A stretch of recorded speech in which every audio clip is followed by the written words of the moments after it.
Hello student, good morning. Today we will going to discuss next topic and the topic name is laws of limiting friction. कि जो limiting friction है उसके क्या क्या law हैं। जैसे कि प्रीवियस वीडियो में हमने लिमिटिंग फ्रिक्शन के बारे में डिस्कस किया था, जो कि हमारे पास क्या था, टाइप्स ऑफ फ्रिक्शन।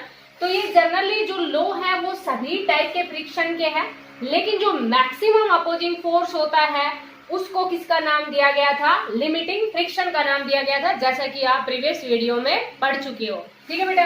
तो अब इसके कुछ लॉ की बात कर रहे हैं। तो लॉ जैसे कि हमारे पास काइनेटिक फ्रिक्शन में भी था, तो काइनेटिक फ्रिक्शन के लॉ, लिमिटिंग फ्रिक्शन के लॉ, या हमारे पास जैसे कि पर्टिकुलर स्लाइडिंग फ्रिक्शन है या रोलिंग फ्रिक्शन है, तो सभी के जो लॉ है वो तो आपके पास क्या रहेंगे, सेम ही रहेंगे। लेकिन ये maximum opposing force that come into play when one body just move on the surface of another body, इसीलिए पर्टिकुलर नेम किसका दे दिया, लिमिटिंग का दे दिया। समझ में आया बेटा। तो जो फर्स्ट हमारे पास क्या होता है, जैसा कि आपको बताया भी था प्रीवियस वीडियो में भी, कि अगर मान लीजिए एक बॉडी का वेट ज्यादा है तो फोर्स ऑफ फ्रिक्शन भी उसके ऊपर ज्यादा लगेगा। मीन्स हमें अप्लाइड फोर्स ज्यादा लगाना पड़ेगा उसको खिसकाने के लिए। समझ आ रहा है ना बेटा। तो यहाँ पर हम क्या कहेंगे फर्स्ट में, कि जो मैग्नीट्यूड है हमारे पास, फर्स्ट लॉ में क्या कह देंगे, द मैग्नीट्यूड ऑफ द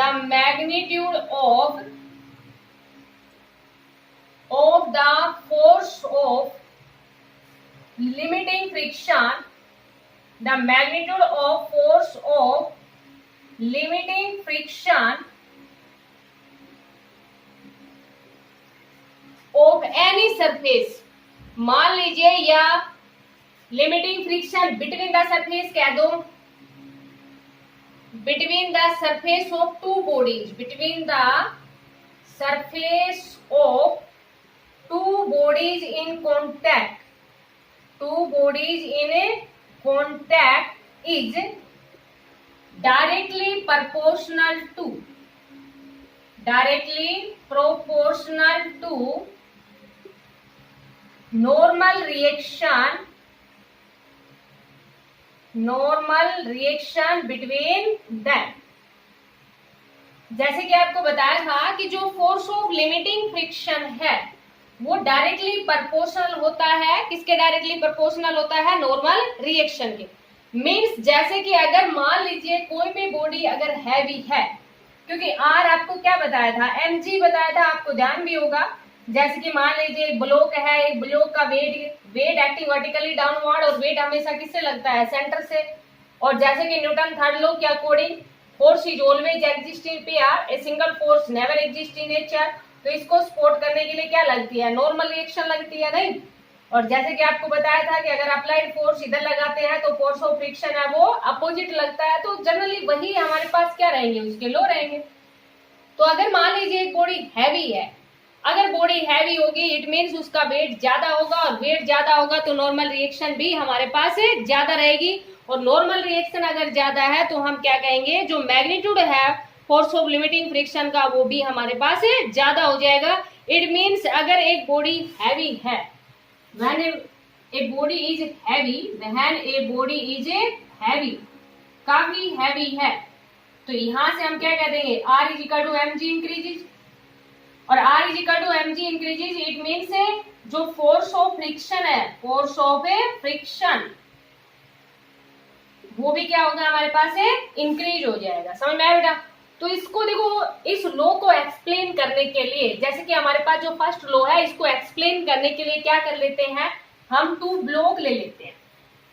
ठीक है बेटा, ये समझ आ गया होगा आपको। तो इसको एक्सप्लेन करने के लिए क्या करते हैं, हमें टू ब्लॉक ले लेते हैं। जैसे कि मान लीजिए दोनों ब्लॉक हैं, उनका जो वेट है वो हमारे पास सेम है, मीन साइज शेप दोनों हमारे पास क्या है, सेम। ठीक है बेटा। तो जैसे कि उन जो ब्लॉक हैं उनको क्या करते हैं, एक जैसे ये टेबल ले ली इस तरह से, जैसे कि ये टेबल है। ठीक है बेटा। और इस टेबल के ऊपर जैसे कि मान लीजिए हमारे पास दो ब्लॉक हैं, तो पहले हम फर्स्ट ब्लॉक लेते हैं। दो ब्लॉक हैं उनको हमने सिमिलर ले लिया, जैसे कि नाम क्या दे दिया, ए और बी। ठीक है बेटा। तो पहले हमने फर्स्ट ब्लॉक ले लिया, उसके बाद में जैसे कि ये जो ब्लॉक है ना उसके साथ एक हुक लगा हुआ है। जैसे कि मान लीजिए कोई भी बॉडी है ना, जिसे स्प्रिंग बैलेंस में आपने देखा होगा, इस तरह से एक जो हुक सा लगा रखा है। ठीक है बेटा। और उसके बाद में जैसे कि यहाँ पर हमारे पास पुली है और पुली रोलिंग फ्रिक्शन आपको पता भी है, रोलिंग फ्रिक्शन क्या कर देता है, रोलिंग फ्रिक्शन है वो बाकी फ्रिक्शन से मिनिमम होता है, तो इजीली इसके ऊपर से बॉडी है वो रोल कर जाएगी। समझ में आया बेटा? तो ये हमारे पास एक जस्ट पुली लगा रखी है और इस तरह से कोई पुली से इस तरह से एक नीचे पैन लटका रखी है। ठीक है बेटा? तो देखो यहाँ पर जैसे कि जस्ट यहाँ पर हमारे पास क्या है, एक पेन है। तो पहले हमने एक ब्लॉक ले लिया, ठीक है। अब देखो जैसे कि मान लीजिए इस ब्लॉक का अपना एक वेट होगा ना, वो वेट कितना होगा, जैसे कि हम जितनी ज्यादा, पहले देखो हम इसे ऐसे रिप्रेजेंट किया, स्टार्टिंग में क्या करेंगे, हमने ब्लॉक ए लिया है, मीन्स आपको ये समझाने के लिए कि जो फोर्स ऑफ लिमिटिंग फ्रिक्शन का जो मैग्नीट्यूड है वो डायरेक्टली प्रोपोर्शनल होता है नॉर्मल रिएक्शन, और नॉर्मल रिएक्शन है वो वेट के इक्वल होती है। इट मीन्स देखो जैसे जैसे हम वेट बढ़ाएंगे वैसे वैसे फोर्स ऑफ फ्रिक्शन भी बढ़ेगा। समझ में आया बेटा? तो देखो यहाँ पर हमारे पास क्या है, जैसे कि हमने एक पेन ले रखी है, स्टार्टिंग में क्या किया, 5 ग्राम वजन इसके अंदर रखा, देखा कि ब्लॉक बिल्कुल भी नहीं खिसक रहा। समझ में आ रहा होगा बेटा? एक टेबल सी ले रखी है, एक टेबल के ऊपर एक ब्लॉक ले लिया, ठीक है, और एक ब्लॉक से एक हुक के साथ एक रस्सी को, एक स्ट्रिंग को बांध दिया और उस पुली लगा दी ताकि इसके ऊपर से ऐसे रोल कर जाए बॉडी, और यहाँ पर क्या लगा दी, कि पेन लगा दी। ठीक है बेटा? तो देखो अभी हम एक जस्ट जर्नली सरफेस ले रखा है अभी, क्योंकि जो फोर्स ऑफ फ्रिक्शन है वो डिपेंड करता है nature of material of the surface के ऊपर भी डिपेंड करता है। तो अभी हम बस ओनली ये दिखा रहे हैं जैसे कि सरफेस आपके पास दोनों केस के अंदर, एक ब्लॉक लेंगे या 2 ब्लॉक लेंगे तो दोनों केस में सरफेस आपके पास सेम ही रहेगा। तो जैसे कि मान लीजिए सरफेस है ना ज्यादा रफ है और ना ही ज्यादा एक्स्ट्रा स्मूथ है, जनरली सरफेस है, सपोज करो जैसे कि टेबल है। ठीक है बेटा? तो जैसे कि पहले स्टार्टिंग में क्या किया, 5 ग्राम वजन इसके अंदर रखा, देखा कि ब्लॉक बिल्कुल भी नहीं हिला, फिर उसके बाद में इस वजन को इंक्रीज किया और इंक्रीज करके कितना कर दिया, 8 ग्राम। अब 8 ग्राम किया, जैसे कि पहले 6 ग्राम किया, फिर 7 ग्राम किया और अब कितना कर दिया, 8 ग्राम कर दिया। जैसे ही 8 ग्राम इसके अंदर वजन रखा, इसने खिसकना स्टार्ट कर दिया, means it just move on the surface, इसने क्या करने लग गया, ये मूव करने लग गया। ठीक है?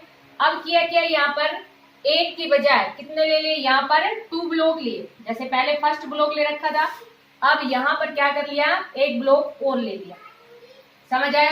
तो यहाँ पर अब क्या कर दिया, एक ब्लॉक को और रख लिया, पहले जैसे कि जस्ट हम ऊपर ही रख लेते हैं, वैसे कि जो लो है, लो ऑफ लिमिटिंग फ्रिक्शन में ये भी बताएंगे कि ये एरिया ऑफ कॉन्टैक्ट के ऊपर डिपेंड नहीं करता, दोनों केस में हमारे पास जो वैल्यू है वो सेम आएगी। ठीक है? तो अब जैसे कि एक ब्लॉक है उसको यहाँ रख दिया इसके ऊपर। ठीक है? अब देखो क्या किया, जैसे दोनों ब्लॉक बराबर बराबर थे, तो पहले स्टार्टिंग में 8 ग्राम पे इसने खिसकना स्टार्ट किया, अब वजन को हम इंक्रीज करते गए और जैसे देखा कि 16 ग्राम हमने इसके अंदर रखा, तब इसने मूव करना स्टार्ट किया। इट मीन्स क्या हुआ कि जब हमने वेट को डबल किया, जब वेट को डबल किया तो फोर्स ऑफ फ्रिक्शन है वो भी हमारे पास क्या हो गया, डबल हो गया। फोर्स ऑफ फ्रिक्शन है वो क्या होता है, अपोजिंग फोर्स होता है। जैसे कि मान लीजिए ये तो हम क्या कर रहे हैं, इधर अप्लाइड फोर्स लगा रहे हैं, इधर तो हम क्या कर रहे हैं, अप्लाइड फोर्स लगा रहे हैं, और इधर हमारे पास क्या लग रहा है, फोर्स ऑफ फ्रिक्शन। तो फोर्स ऑफ फ्रिक्शन को, सॉरी, वेट को जब डबल किया तो फोर्स ऑफ फ्रिक्शन भी डबल हो गया। तो यहाँ से हम क्या कह देंगे कि फोर्स ऑफ फ्रिक्शन है वो डायरेक्टली प्रोपोर्शनल होता है नॉर्मल रिएक्शन के, और नॉर्मल रिएक्शन है वो वेट के बराबर होती है। तो as we increase the weight तो force of friction is also increasing. शायद आपको समझ आ गया होगा फर्स्ट लॉ। सेकंड में देखो बिल्कुल सिंपल सा है, सेकंड लॉ के अकॉर्डिंग हम ये कहेंगे कि जो फोर्स ऑफ फ्रिक्शन है वो हमेशा अपोजिट होता है किसके, अप्लाइड फोर्स के। मीन्स क्या कहेंगे, the direction of force of limiting friction. शायद आपको समझ आ गया होगा ये। सेकंड में देखो हम क्या कहेंगे, the direction of force of limiting friction, force of limiting friction is always opposite to the applied force.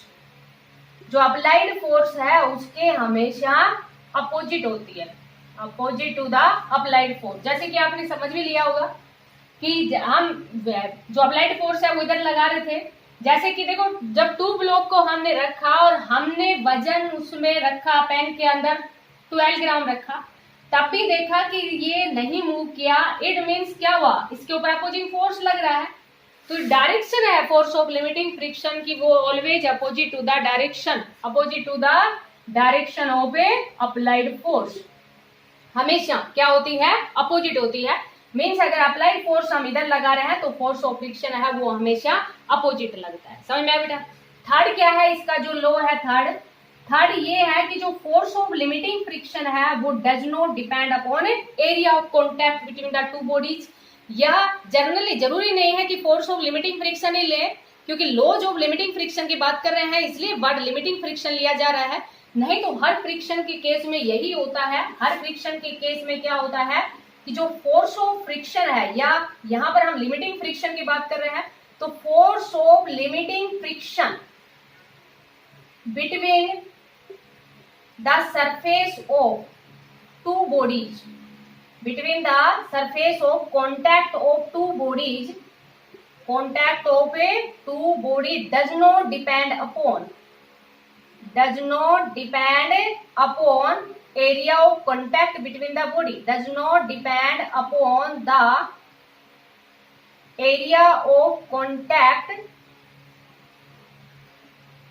between the, या area of a contact does not depend upon the area of a contact। Means जैसे कि जो limiting friction है वो generally हम ये कह देंगे इंडिपेंडेंट ऑन, क्या कह देंगे, लिमिटिंग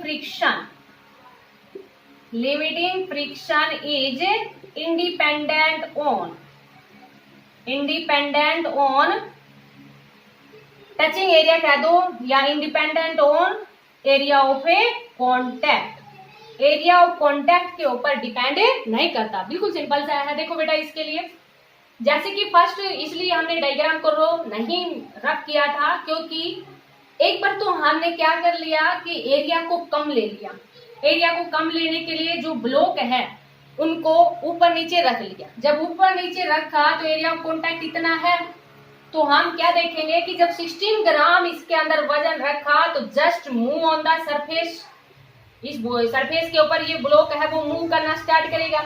अब सेकंड केस में हम क्या करते हैं कि इस ब्लॉक को यहाँ ना रख के इस ब्लॉक को, सॉरी ये तो आपके पास हुक है, इस ब्लॉक को हमने यहाँ रख दिया, एरिया ऑफ कॉन्टैक्ट ज्यादा ले लिया। यहाँ पर भी एक्सपेरिमेंटली जब आप करके देखोगे तो क्या रहेगा बेटा कि जब 16 ग्राम इसके अंदर वजन आप डालोगे, 16 ग्राम वजन इसके अंदर आप जब पुट करोगे तभी ये मूव करना स्टार्ट करेगा। समझ आ गया होगा। एक बार तो इस ब्लॉक को हमने ऊपर लिया तो एरिया ऑफ कॉन्टैक्ट था वो स्मॉल था। अब हम क्या कर रहे हैं, इस ब्लॉक को यहाँ साइड में ले रहे हैं तो एरिया ऑफ कॉन्टैक्ट है वो ज्यादा है। और जो एरिया ऑफ कॉन्टैक्ट स्मॉल, दोनों केस के अंदर स्मॉल में भी और ज्यादा में भी 16 ग्राम इसके अंदर वजन रखा तभी इसने just move on the surface of, जैसे कि मान लीजिए यहाँ पर क्या है हमारे पास टेबल है तो just move on the table. समझ आया बेटा। तो जब एरिया को कम लिया या ज्यादा लिया तो उसके ऊपर डिपेंड नहीं करता। तो ये हमारे पास क्या है, थर्ड लॉ है, force of limiting friction between surface of contact of two bodies. या हम सिंपली ये कह देंगे कि force of limiting friction is independent on apparent area of a contact, उसके ऊपर डिपेंड नहीं करता। फोर्स ऑफ लिमिटिंग फ्रिक्शन है ये डिपेंड करता है नॉर्मल रिएक्शन के ऊपर, या मीन्स वेट के ऊपर डिपेंड करता है, एरिया ऑफ कॉन्टैक्ट के ऊपर डिपेंड नहीं करता। ठीक है बेटा। फोर्थ क्या कहेंगे कि जो फोर्स ऑफ लिमिटिंग फ्रिक्शन है वो डिपेंड करता है nature of material of the surface. Means force of limiting है, force of limiting friction, force of a limiting friction between the surface of two bodies in contact. Simple वही चीज लिखनी है। तो force of limiting friction depend on the nature of material of the surface, nature of a material of the surface. Nature of material of the surface means surface हमारे पास rough है या हमारे पास सरफेस है वो एक्स्ट्रा स्मूथ है। अगर surface rough होगा तो फोर्स ऑफ फ्रिक्शन है, फोर्स ऑफ फ्रिक्शन वो हमारे पास क्या होगा, इंक्रीज हो जाएगा। अगर सरफेस बहुत ही एक्स्ट्रा स्मूथ है तो फोर्स ऑफ फ्रिक्शन की जो वैल्यू है वो हमारे पास है डिक्रीज हो जाएगी, लेकिन ये नहीं कह सकते कि वेनिश हो जाएगा। वेनिश मीन्स कि बिल्कुल भी फोर्स ऑफ फ्रिक्शन नहीं रहेगा। जैसे कि आपको समझाया था कि अगर कितना भी एक्स्ट्रा स्मूथ सरफेस हो, जब माइक्रोस्कोप की हेल्प से देखते हैं तो उसके अंदर भी इरेगुलरिटीज हमें नजर आती है। तो फोर्स ऑफ फ्रिक्शन है वो वेनिश नहीं करता, और फोर्स ऑफ फ्रिक्शन एक नेसेसरी भी है। देखो इसके एडवांटेजेस भी हैं, डिसएडवांटेजेस भी, ये आगे हम डिस्कस करेंगे। क्योंकि जैसे कि अगर हम चलते भी हैं तो उसके लिए भी हमें फोर्स ऑफ फ्रिक्शन की जरूरत पड़ती है, लिखते हैं तो उसके लिए भी हमें फोर्स ऑफ फ्रिक्शन की जरूरत पड़ती है। तो ये समझ में आ गया होगा बेटा कि अगर मान लीजिए बिल्कुल रफ सरफेस है तो फोर्स ऑफ फ्रिक्शन की वैल्यू काफी ज्यादा हो जाएगी। अगर सरफेस आपके पास स्मूथ है तो फोर्स ऑफ फ्रिक्शन है वो डिक्रीज हो जाएगा। जैसे कि पहले भी आपको बताया था, यहाँ एडेसिव की बात कर रहे हैं तो एडेसिव वर्ड अभी हम यूज नहीं करेंगे, क्योंकि डिटेल से आपको ये आगे 7th यूनिट में एडेसिव कोहेसिव के बारे में वहां पर बताएंगे। अभी आप थोड़ी कंफ्यूज हो जाओगे, तो अभी आपको इतना ध्यान रखना है कि ये तो आप जानते भी हैं कि रफनेस और एक्स्ट्रा स्मूथ है। एक्स्ट्रा स्मूथ है तो फोर्स ऑफ फ्रिक्शन है वो बहुत ही कम होता है। जैसे कि आपने देखा भी होगा कि अगर मान लीजिए फर्श के ऊपर ही अगर पानी आप पे डाल देते हैं तो वहां फिसलने के डर रहता है ना, क्योंकि फ्रिक्शन फोर्स वो स्मूथ हो गया और फ्रिक्शन फोर्स है वो कम हो गया। तो शायद आपको समझ आ गया होगा बेटा। ये थे हमारे पास लॉज ऑफ लिमिटिंग फ्रिक्शन, तो इसको आप अच्छे से अंडरस्टैंड करना। Thank you, have a nice day.